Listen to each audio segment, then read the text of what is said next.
Bonjour, nous allons aujourd'hui faire un petit point sur le statut juridique de l'enfant à naître. Alors vous le verrez, en droit on fait plein de distinctions et l'une des distinctions très importantes, c'est la distinction entre d'un côté les personnes et de l'autre côté les biens. Et elle est fondamentale cette distinction parce que les personnes sont sujets de droit, elles ont des droits, droit au respect de la vie privée, liberté d'expression, droit à la vie, à la présomption d'innocence, etc. Alors que les biens, de leur côté, évidemment, ils n'ont pas de droits, ils sont au contraire objets de droit. On a des droits sur eux. Donc il est très important de savoir si l'on est face à une personne ou si l'on est face à un bien. Dans 90% des cas, évidemment, il n'y a pas de problème. On sait qu'une table, une chaise, c'est un bien et on sait que vous et moi, nous sommes des personnes. Mais il y a parfois des situations plus litigieuses, comme par exemple les animaux. Vous l'étudierez. Et puis également, il y a le statut du cadavre. Et un autre point sur lequel nous allons nous accentuer notre petite réflexion, c'est la question du statut de l'enfant à naître. Alors, précision, ce que j'appelle l'enfant à naître, c'est un terme générique qui vise, d'une manière générale, l'enfant qui n'est pas encore né, quel que soit son stade de développement.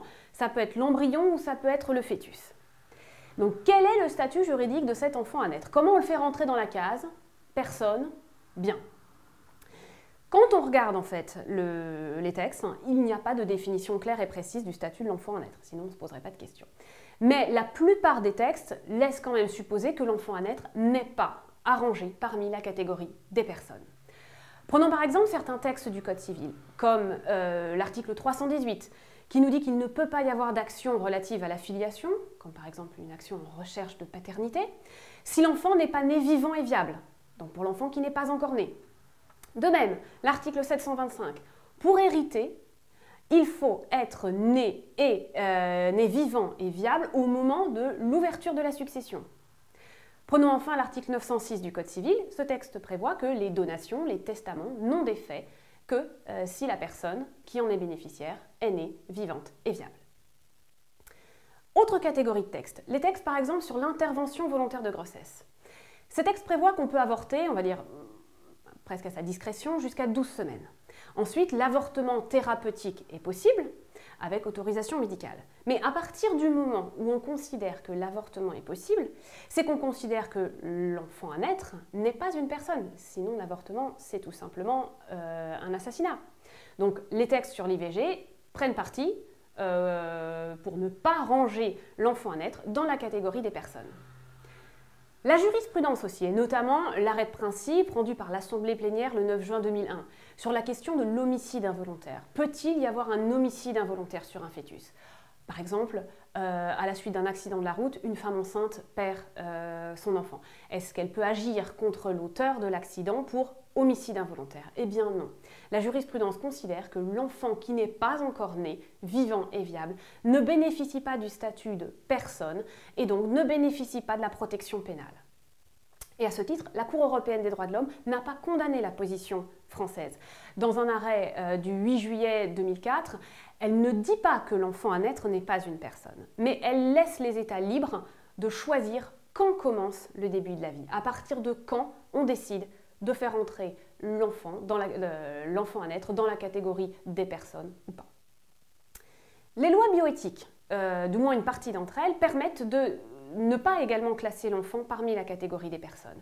Prenons certains textes, comme par exemple l'article L 2141-4 du Code de la santé publique.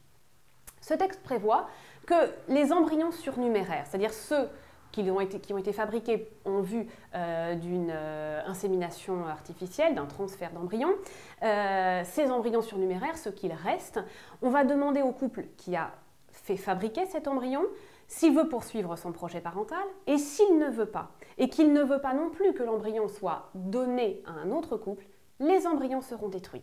On va mettre fin à la conservation de ces embryons. C'est forcément qu'on ne les considère pas comme des personnes, sinon on ne pourrait pas les détruire. De même, si on prend l'article L 2151-5 du Code de la santé publique, eh bien ce texte permet la recherche sur embryon. Elle est encadrée cette recherche, mais elle est possible. Là encore, ça milite plutôt en faveur du classement de l'embryon, du fœtus, de l'enfant à naître, parmi une catégorie qui n'est pas la catégorie des personnes. Donc on a envie de dire, au vu de tout ce qu'on vient de voir, que clairement l'embryon n'est pas une personne. Et pourtant, on ne peut pas non plus le classer parmi les choses.